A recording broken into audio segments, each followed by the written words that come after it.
And now, the show that bridges the gap between faith and business. Welcome to Bottom Line Faith. On today's show, Mark Whitacre, COO of CBMC International. I don't live on faith alone anymore, Ray. I've seen the evidence. I've seen the evidence that God exists, because statistics was against me from getting a job, against my family staying together. I tell you, God touched hearts and gave me a second chance. And if they're going through challenges in life, surrendering their life to Jesus is the most important thing that they can do. Well, hello, everyone. This is Ray Hilbert. I am your host here at Bottom Line Faith. We'd like to welcome you back to another episode of the program where the analogy we like to use here at Bottom Line Faith is we are going to lift the hood and we're going to tinker around in the engine of Christian leadership in the marketplace. If you're a regular listener, you know that we have the chance to speak with some of America's top Christians in business, in leadership, and in the marketplace who are influencing the marketplace for Christ and living out their faith on a daily basis. Well, folks, I am really excited about our guest on today's program. Some of you are going to be familiar with our guest. He's become famous for lots of reasons, but most importantly, what you need to know is this is a story of redemption. This is a story of what the devil meant for evil, God intended for good. Folks, my guest on today's program is Mark Whitacre. Mark, welcome to Bottom Line Faith. Yes, thank you for having me. I've been excited about interviewing with you. Well, Mark, let's just cut to the real point that a lot of our listeners are going to be familiar. A number of years ago, in fact, in 2009, a major Hollywood motion picture was released about your part of your life story. We're going to talk about, as Paul Harvey used to say, the rest of the story today, but part of your life story was depicted in a movie that was released in 2009. Why don't you tell us the name, the title of that movie, maybe who played your role in there, and then we'll come back and tell the backstory. What do we know about that? Well, the movie was came out in 2009, was called The Informant. And Matt Damon played me, and if they look up, Google me or look at my website, markwhitacre.com, they'll see that Matt Damon and I are identical twins, so he was a logical choice. And I do say that in exactly that way. There's no resemblance whatsoever. But he did play me in that movie, and it's basically a movie about a young executive. I was 32 at the time, so it's 28 years ago. I was 32 years old at the time, and I was working for one of the largest companies in the world, actually the 56th largest company on the Fortune 500, which means the 56th largest public company in America at the time, 32,000 employees, and I was number 4 ranked executive. We had a CEO who was 75 years old, a president who was 69 years old, and I was divisional president, reporting right to the vice chairman, and I was 32 years old, less than half their age. When I joined that company in 1989. Well, that is a story we're going to revisit, and I'm sure you've told it hundreds, if not thousands of times. So we'll hit the pause button and we'll come back to that. But let's talk a little bit about what you're doing today, that God has you in an amazing opportunity, an amazing position with CBMC International.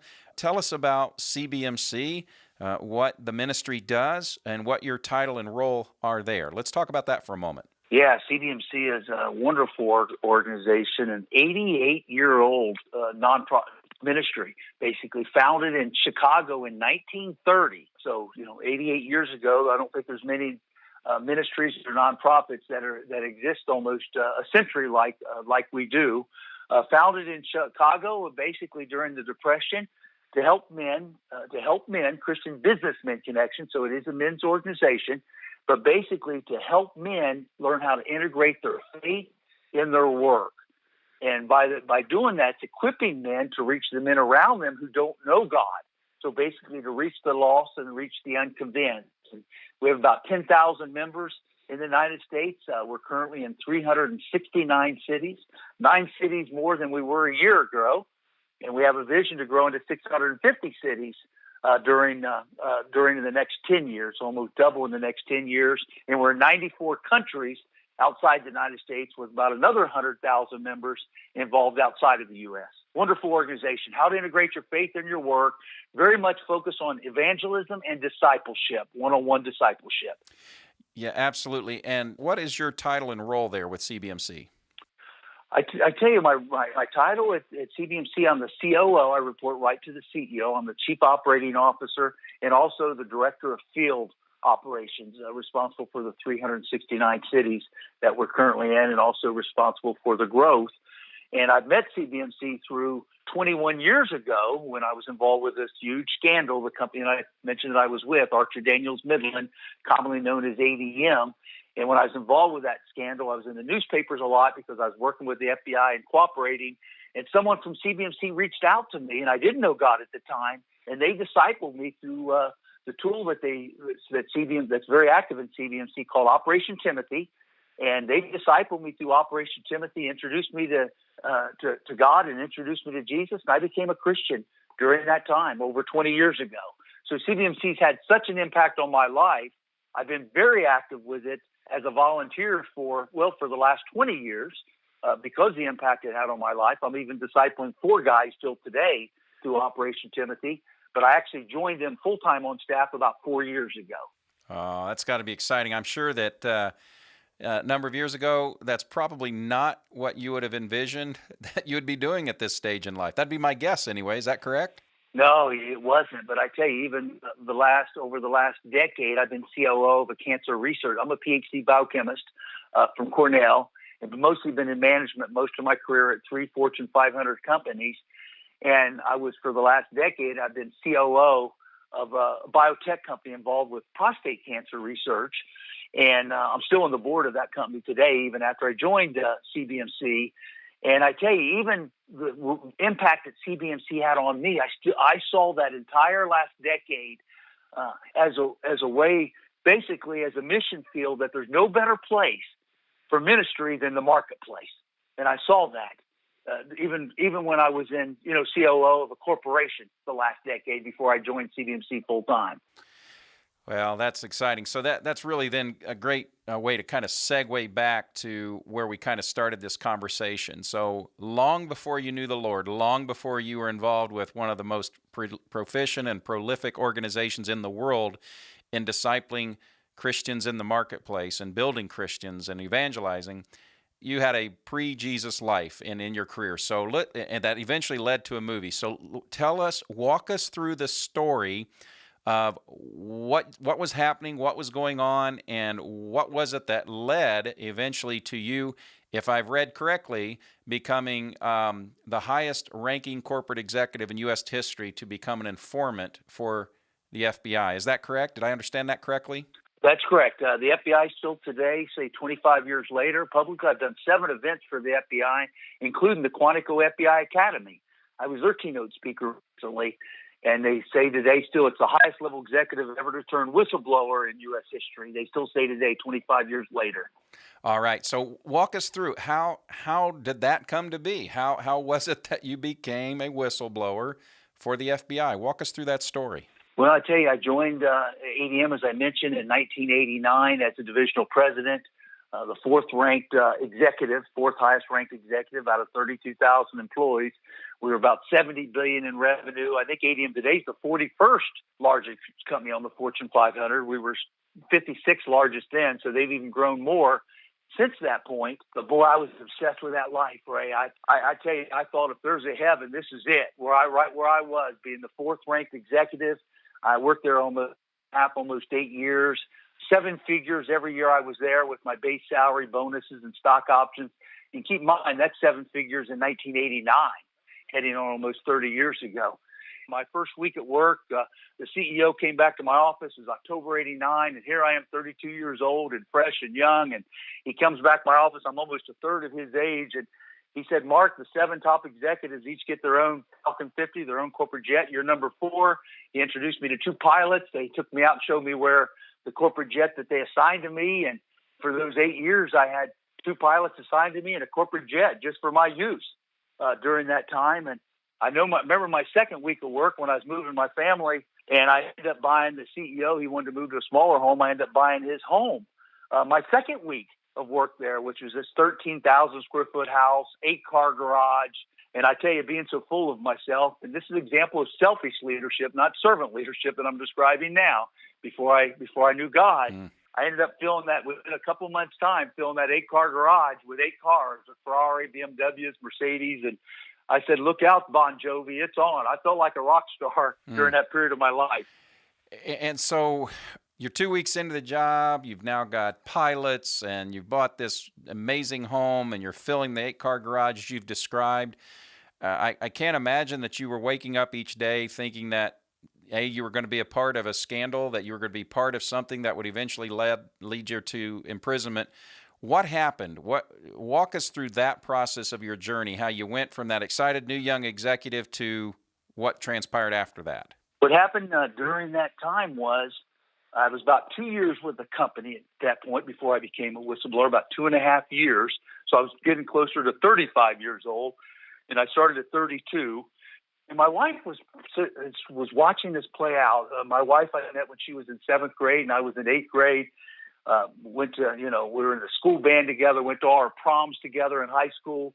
We were gifted students. I was senior class president. She was treasurer of her class. We were the homecoming king and queen. So, at that stage of my life, if someone would ever told me I would have been involved with one of the largest white-collar scandals in history, I would have thought that was the craziest thing ever. I couldn't imagine doing anything that was morally or ethically wrong during that stage of my life. Didn't have God in my life, but I definitely had a good moral compass in that stage of my life. But my wife saw this play out, how I was getting obsessed to greed and the house and the title, and couldn't wait to even move up the corporate ladder further when these other CEO and they were heading on 80 to 80 years old, where I had the opportunity and likely to replace them when they retired.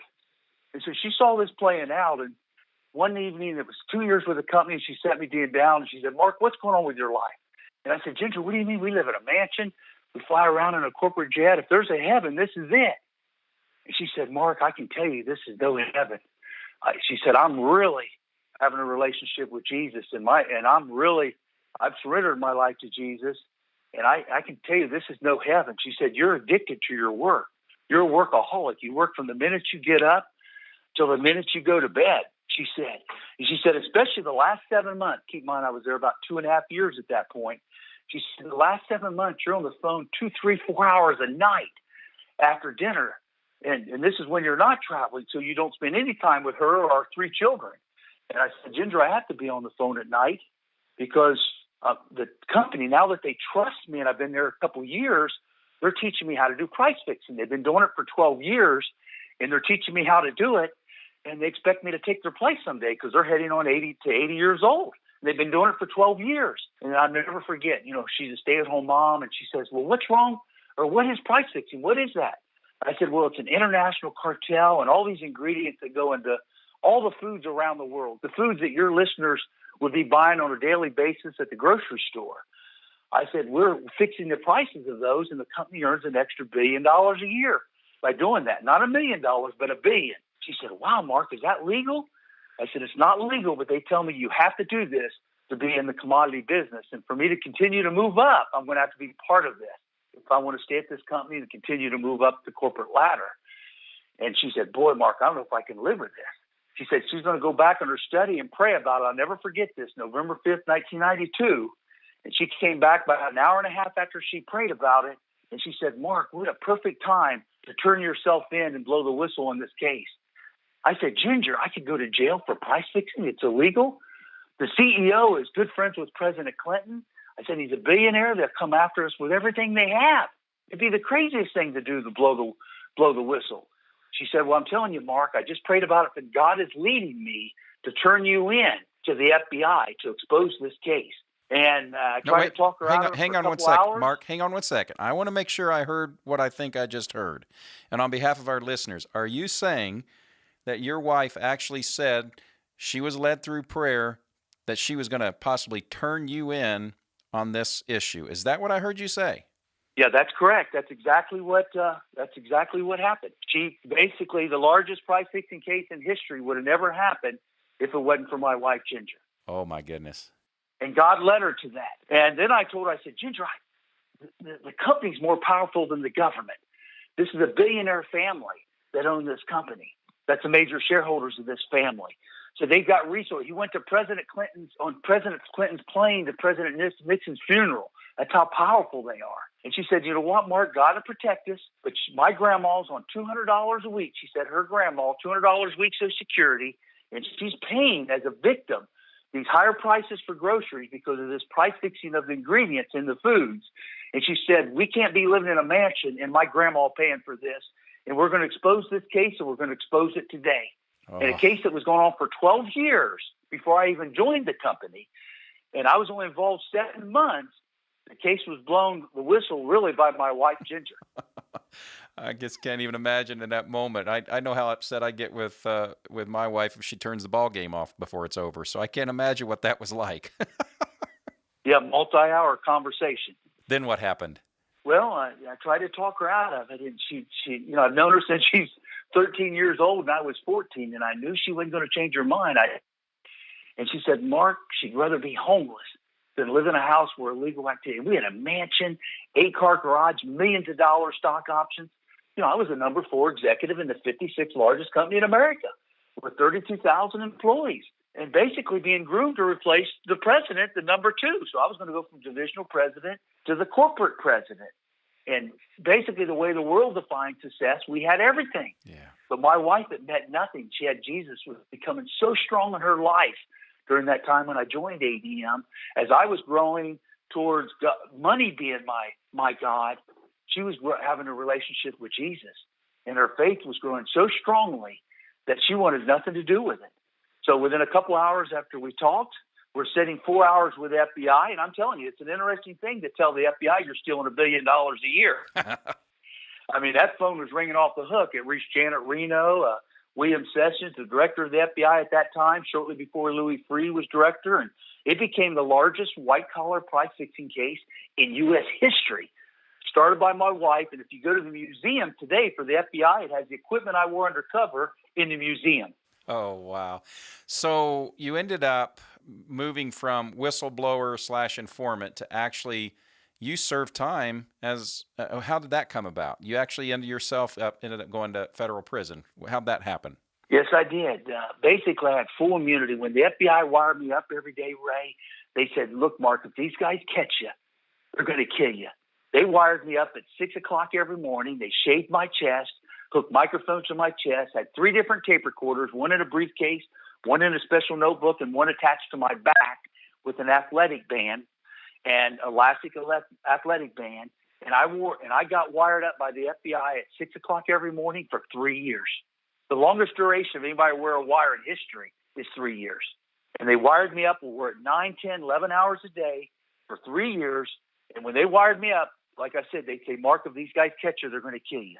So they gave me full immunity. They were so appreciative. I was only involved with something for 7 months. It's been going on for 12 years.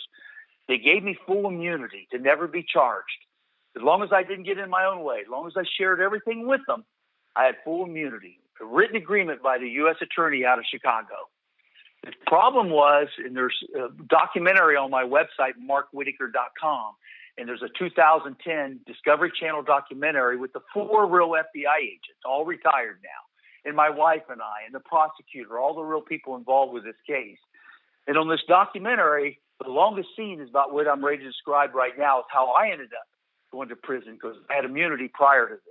I'm out on the driveway at 3 in the morning during this horrific thunderstorm, blowing leaves off the driveway. I wore a wire for 2 years by that point, and I had another year to go. So it's 1994. Started wearing a wire in 92. Ginger heard a gas leak blower out on the driveway during this thunderstorm. I had my microphones taped to my chest, had my shirt and tie still on, blowing these leaves off during this horrific thunderstorm in Decatur, Illinois, where ADM's headquarters are, world headquarters. So Ginger heard the gas leak blower. She comes running out on the driveway with an umbrella overhead. She said, Mark, you got to meet the FBI at 6. I said, Ginger, I know I got to meet them at 6. And it's 3 o'clock in the morning now. I've been meeting with at 6 every day for 2 years. I know what I got to do. And I said, Ginger, it's all your fault that I'm meeting them. All your fault. You're the one who got me in this mess. And she said, boy, Mark, you need God in your life. And I said, Ginger, why would I need God? I'm doing fine without him. She said, Mark, you're blowing a driveway off at 3 in the morning during a thunderstorm. And you don't think you need help? You need God more than ever. And then I said, Ginger, why would I need God? I'm going to be the next president of ADM. They just announced in Fortune magazine when our president retires, who's now in his 70s, I'm taking his place. I'm going from number 4 executive, divisional president, to the company president, which is number 2 executive. Why would I need God? I told her. She said, Mark, the only reason why they announced you're the next president, they don't know you're the informant. They don't know you're the one wearing a wire, and that they're all going to go to prison because of you. The board members are best friends with the CEO. His son's on the board, his nephew, his brother, his daughter. It's mostly family members on that board. They're going to come after you with everything they have. Surely you don't think you can go to work like nothing happened when they go to prison. Wow. And then she went back in that house, and I realized she's right. Then I looked at that house. We had inside riding horses, stables where the kids could ride in an inside arena during the wintertime. I mean, it was a mansion. 3 golf greens, swimming pool. It's a house that you would see. I mean, it was an absolute mansion, 8-car garage. And I just couldn't imagine, after having that for 7 years, I couldn't imagine life without that life. Yeah. So basically, when she went back in, and I thought, she's right, I am going to get fired. No way I'm going to survive this. I'm in denial that I can keep this when they learn that I'm the whistleblower and I'm going to have to testify against them. So then I thought, well, would the company give me a severance package where I could continue to make this type of living? Then I thought, well, they're not going to give me a golden parachute. I'm going to be a witness against them in a federal trial in the courts in Chicago. So then I thought, well, they just announced I'm the next president. I'll write my own severance package. I thought they owed me about $9 million on stock options. Stock option set that I had then was 5 years to be exercised. I had about a year and a half. The problem was I was going to be fired, and the case was going to be exposed, and they knew I was going to be an informant before that year and a half date ended. So I wasn't going to get to that exercise date to exercise those bonuses or that particular set of stock options. So I made a decision, well, I'll write the $9 million to myself, and I can prove that the company owed me that some down the road. So with the jury, will be sympathetic that I had to get those funds early because I was going to get fired for being an informant. So I went in the next day. I wrote a $3.5 million check to myself. I wrote 5 checks in total over a couple-month period, which was $9 million. And I thought, boy, thank God I went to Cornell. I'm the smartest guy in the room, I thought. And the day they learned I was the informant, the very day, they called the FBI and said, he's no white-knight informant. He stole $9 million from us the same time he worked for the FBI. So basically it was okay when I was with them, but once they learned I put them in flames, they put me in flames too. So they went to prison for the price fixing, their international cartel, and I went to prison for the $9 million fraud. We ended up just telling on each other and all going to prison. Wow. So in all of this, Mark, did you sense, you've got your wife, she was a representative of the Lord himself speaking into your life. Did you sense at all in this time frame that God was trying to get your attention, that God was trying to turn your heart back to him, or were you just going about thinking this was all going to turn out okay? Yeah, I really did think it was going to turn out okay. And let me tell you what happened and really how I met God and how I got to the point where I surrendered my life to Jesus is that when the FBI was told about the $9 million, I had full immunity prior to that. They came to my house, and all 4 of the agents met with Ginger and I. And they said, Mark, Ginger's been telling us, the agent said, Ginger's been telling us that you needed to be hospitalized, that you've been having a nervous breakdown, not sleeping at night, knowing that your life was in danger for 3 years while you were wearing this wire. And the agent said, we should have never taken you undercover that long. 3 years was way too long. But we knew if you were hospitalized or saw a doctor would not let you wear a wire anymore because you are under pressure, and then they wouldn't get the evidence they needed. So they felt so bad that they didn't let me see a doctor or a psychiatrist or be hospitalized, for the mental breakdown that I was having. They felt so bad about that. They said, look, Mark, we can't get you immunity, but we're going to get the best plea agreement we can get for you. And they went to the U.S. attorney to describe all the things I did in this multi-billion-dollar case, $1 billion a year for 12 years and wearing a wire for 3 years, and that I helped, prove the evidence through all the tapes I made to solve this case and prosecute and convict everybody involved in this case, that the prosecutor agreed to the FBI a 6-month sentence, 6 months in a federal camp with no fence. And it was a deal of a lifetime. My lawyer called me in Chicago, and he said, Mark, a deal of a lifetime, 6 months. in federal prison that he and the FBI agents helped get from the U.S. attorney, the lead prosecutor. And then Ginger said, Mark, I beg you sign this. Let's put it behind us. This is a deal of a lifetime. And I said, Ginger, you're the one that got me in this mess in the first place. I'm going to do the opposite you want me to do. And I took that plea agreement and ripped it up, threw it in a trash can, fired that lawyer on the spot, hired several lawyers the next day and fought the case for 3.5 years to get a 10-year sentence instead 3 years later. I was my own worst enemy every step of the way. And when I had a 10-year sentence, there's no parole in the federal system.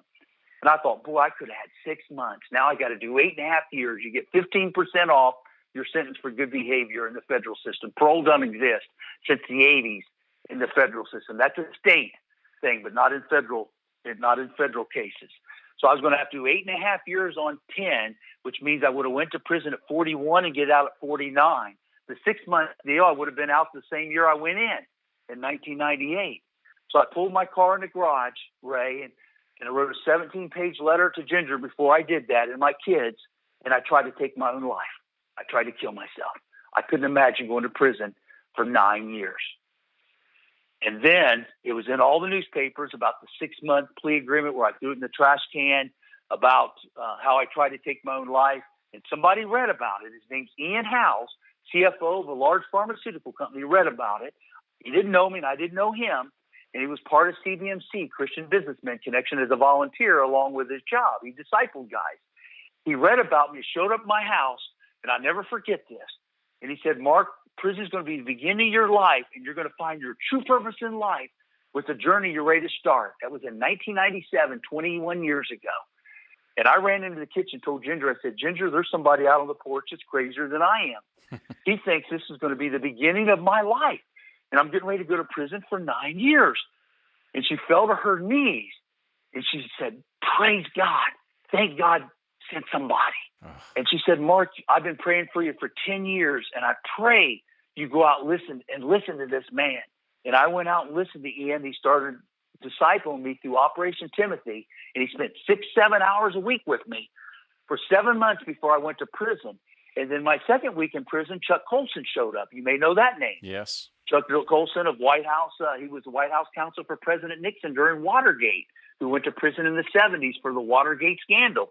He showed up my second week in prison, and he kind of took off where he had more experience in the prison system than Ian. Ian was more of a CFO of a pharmaceutical company. So Chuck Colson started discipling me in prison. And between Ian Howes and Chuck Colson, they both planted that seed that led me to Jesus 3 months after I met Chuck Colson, which was my 3rd month in prison. I became a Christian at age 41, and basically the seed planted by Ian Howes and Chuck Colson. And at that point, you still had a long time ahead of you in prison. So what was that like? How did you then begin to experience the Lord? This was part of his plan for you at this point. He wants to use you. What did that look like behind those prison walls? Well, I tell you, during my quiet time that I said, God, Ian Howes and Chuck Colson both told me that I find my purpose in my life. What can that be with me over 8 years of prison left? What can my purpose be while I'm in here? I pray that you get me out early, for some miracle to get me out early. But if not, what can my purpose be? And I looked at those Operation Timothy books that Ian Howes was taking me through and Chuck Colson, and I looked at that Bible that Chuck Colson gave me, and I thought, where in the world are people more helpless and hopeless than federal prison? 700 inmates that all were thinking about suicide like I attempted before I went to prison. And I started taking these guys one by one, discipleship, just like Ian and Chuck did me through Operation Timothy, and I took 61 guys through Operation Timothy one by one, which is about a 1.5-2 year program to get completely through it. 61 guys I took through it, an hour or two at a time each week, each guy for 9 years.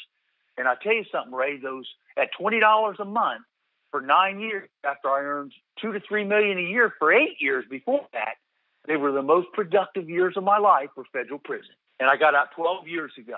Out 12 years ago. Truly, as we mentioned in the opening of the program, what the devil meant for evil, God has surely used for good, right? Yes, and I tell you, disciple those guys, help them get their GEDs, learn how to read, learn how to write.